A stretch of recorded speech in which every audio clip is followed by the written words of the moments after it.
Satapri Muri Mulya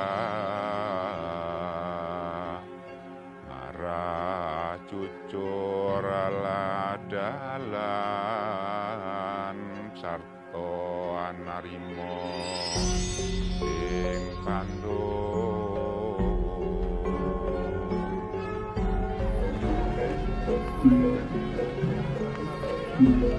Keberadaan komunitas pemeluk agama Hindu di Pulau Jawa tidak sepenuhnya punah. Meski kerajaan Hindu-Buddha terakhir yang pernah berdiri di Jawa, yakni Kerajaan Majapahit, telah runtuh pada abad ke-15. Setidaknya, pemeluk agama Hindu yang diyakini sebagai keturunan penduduk Kerajaan Majapahit di Pulau Jawa bisa ditemukan di wilayah Tengger di kawasan Pegunungan Bromo, Probolinggo, Jawa Timur.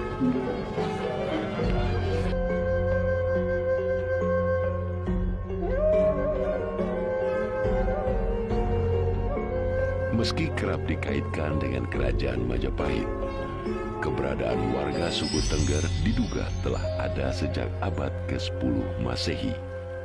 Dari sudut pandang arkeologis, keberadaan masyarakat di wilayah yang kini disebut sebagai kawasan Tengger ini telah tercatat dalam sejumlah prasasti, seperti Prasasti Muncang dan Prasasti Lingga Suntan yang diduga berasal dari sekitar tahun 900 Masehi, dan Prasasti Penanjakan yang berangkat tahun 1324 Saka atau 1402 Masehi.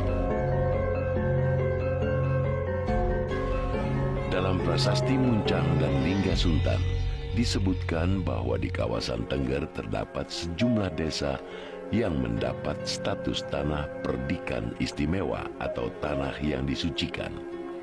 Sedangkan Prasasti Pananjakan menggambarkan pemujaan masyarakat Tengger kepada Gunung Suci Brahma pada setiap bulan Kasada yang dikenal sebagai ritual Yatnya Kasada. Dalam ritual ini, seluruh warga Tengger berkumpul di Gunung Bromo untuk menggelar rangkaian upacara tahunan sebagai bentuk rasa syukur kepada Sang Hyang Swayambhuwa, sebutan suku Tengger untuk Dewa Brahma. Penduduk Tengger itu memang sudah lama bermukim di dataran tinggi Tengger, di sekitar Gunung Bromo. Ya. Data yang ada dari masa-masa yang lampau tidak hanya dari zaman Majapahit. Jadi ada Prasasti Lingga Suntan itu malah menunjuk tahun 929 Masehi. Artinya tahun itu ibu kota Mataram baru saja pindah ke Jawa Timur, ke Jawa bagian. Dan terakhir itu zaman Majapahit ditemukan Prasasti Tembaga 1407 Masehi yang menyatakan sama, desa bernama Walandit yang ditujukan sebagai penduduknya itu sebagai pelayan yang ulun yang atau yang memberikan pemujaan dan pengabdian kepada yang bermukim di Gunung Suci bernama Bromo. Dalam Prasasti Muncang dan Lingga Suntan disebutkan bahwa di kawasan Tengger terdapat sejumlah desa yang mendapat status tanah perdikan istimewa atau tanah yang disucikan.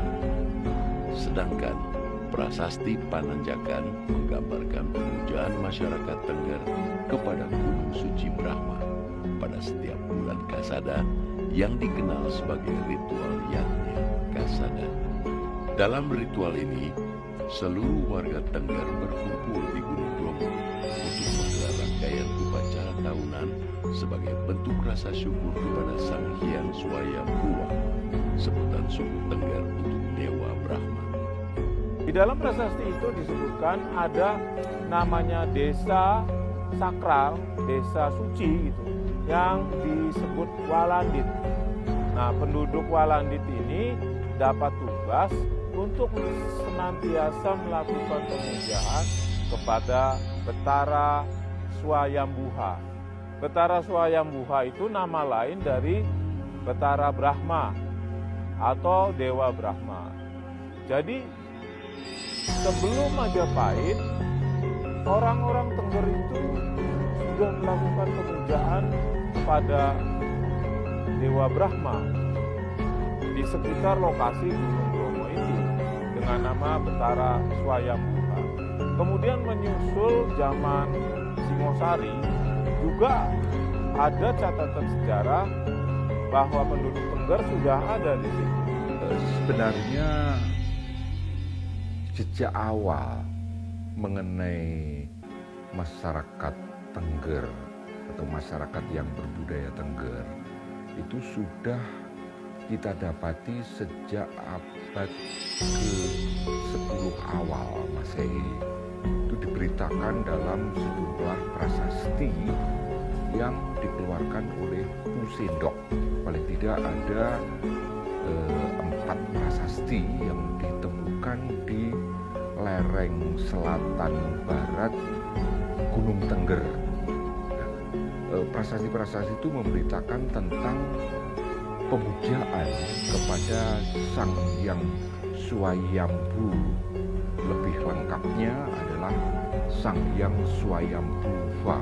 Itu sebutan untuk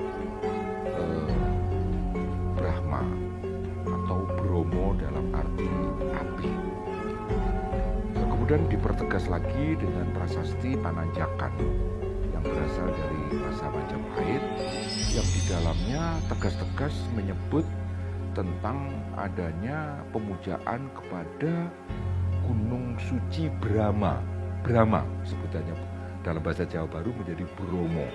Bahkan diberitakan ada sejumlah desa yang ditetapkan sebagai desa perdikan untuk secara periodik setiap tahun melakukan pemujaan kepada Gunung Suci Brahma pada bulan Asada. Itulah yang kemudian menjadi cikal bakal dari Yatnya Kasada atau upacara Kesodo. Selain dari aspek arkeologis, nama atau kata Tengger juga kerap dikaitkan dengan riwayat atau mitos tentang Roro Anteng dan Joko Seger, pasangan suami istri cikal bakal penghuni wilayah Tengger. Roro Anteng dikisahkan merupakan seorang putri Raja Brawijaya dengan permaisuri kerajaan Majapahit. Ketika situasi kerajaan memburuk, Roro Anteng dan para punggawanya pergi ke Pananjakan, kawasan pegunungan Tengger, untuk mencari tempat hidup yang lebih aman. Di kawasan ini, ia bertemu dan jatuh cinta dengan Joko Seger, putra seorang Brahmana di Tengger. Pasangan kekasih ini kemudian menikah. Namun, hingga sewindu setelah menikah, pasangan ini tidak kunjung dikaruniai keturunan. Joko Seger dan Roro Anteng akhirnya memohon keturunan dari Sang Hyang dengan bertapa selama 6 tahun. Sang Hyang kemudian mengabulkan permintaan keduanya dengan syarat anak terakhir dari 25 buah hati mereka harus dikorbankan ke kawah Gunung Bromo. Beberapa tahun kemudian, ketika pasangan Roro Anteng dan Joko Seger telah memiliki 25 anak, Gunung Bromo mengeluarkan semburan api sebagai tanda janji harus ditepati. Tidak rela mengorbankan anak bungsu mereka, Raden Kusuma, pasangan Roro Anteng dan Joko Seger kemudian menyembunyikan Raden Kusuma di sekitar desa Ngadas. Namun, semburan api dari kawah Gunung Bromo ternyata tetap sampai di desa Ngadas. Karena isyarat ini, Raden Kusuma memilih pergi ke kawah Gunung Bromo. Ia rela berkorban demi keselamatan saudara-saudaranya dan masyarakat setempat. Dari balik kawah, terdengar suara Raden Kusuma meminta saudara-saudaranya hidup rukun. Ia berpesan agar setiap tanggal 14 Kesada, masyarakat memberikan upeti hasil bumi. Artinya masyarakat Tengger itu bukan pelarian dari kerajaan Majapahit, kan? Tapi sebelum kerajaan Majapahit sudah ada. Ya. peradaban masyarakat Tengger. Nah, Roro Anteng Joko Seger itu adalah cikal bakal, cikal bakal dari masyarakat Tengger. Itu jadi leluhur masyarakat Tengger. Ya, jadi awal masyarakat Tengger ada ini dari Roro Anteng Joko Seger itu. Ya, jadi maka nama dari kedua beliau itu Roro Anteng Joko Seger disatukan menjadi nama Tengger. Nah, tadi Tengger itu berasal dari nama, diambil dari nama cikal bakal masyarakat Tengger, leluhur masyarakat Tengger, Roro Anteng dan Joko Seger. Orang Tengger sebagai orang yang hidup sengaja menyepikan diri dari dunia luar, tentu mereka mempunyai mitos dan legenda. Nah, mitos dan legenda itu sebenarnya cerminan dari pengalaman kehidupan mereka. Bagi saya, mitos dan legenda orang Tengger yang berhubungan dengan Roro Anteng dan Joko Tengger itu adalah semacam metafora. Metafora yang harus bisa dicari apa makna sebenarnya di balik kisah-kisah legenda dan mitos itu. Hindu dan Tengger sendiri teori dan praktek.